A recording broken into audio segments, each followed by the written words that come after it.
ఇంతలో సాంకేతిక సమస్యల కారణంగా కామెట్ విమానాలను నిలిపివేసి పునఃరూపకల్పన చేశారు.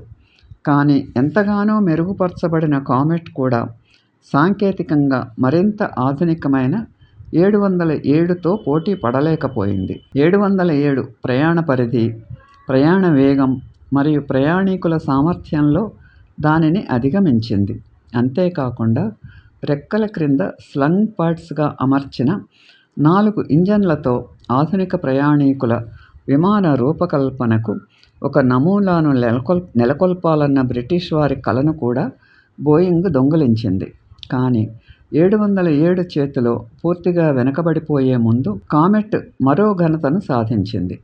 అక్టోబర్ 4, 1958న బోయింగ్ కంటే 22 రోజుల ముందుగా ప్రపంచంలోనే మొట్టమొదటి అట్లాంటిక్ సముద్ర జెట్ ప్రయాణీకుల సేవను ప్రారంభించడానికి దీనిని ఉపయోగించారు.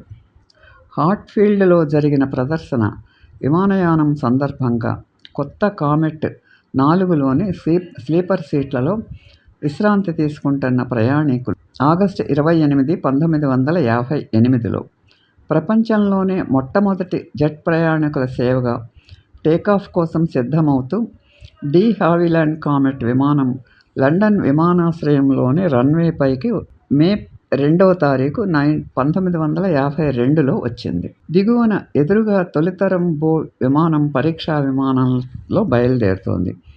మీరప్పుడు ఎక్కడ ఉన్నారు? కామెట్ ఒక దివ్యజ్ఞానంలా అనిపించింది. నేను పెద్ద 4 ఇంజన్ల బాంబర్లలో ప్రయాణించటానికి అలవాటు పడ్డాను. కానీ అవి ప్రొపెల్లర్ ఇంజన్లు. మీరు రన్వేపై నెమ్మదిగా వెళ్తున్నప్పుడు వేగం పుంజుకుంటారు. ఆపై ఒక కోణంలో పైకి లేచి మెల్లగా ఆకాశంలో ఎగురుతారు.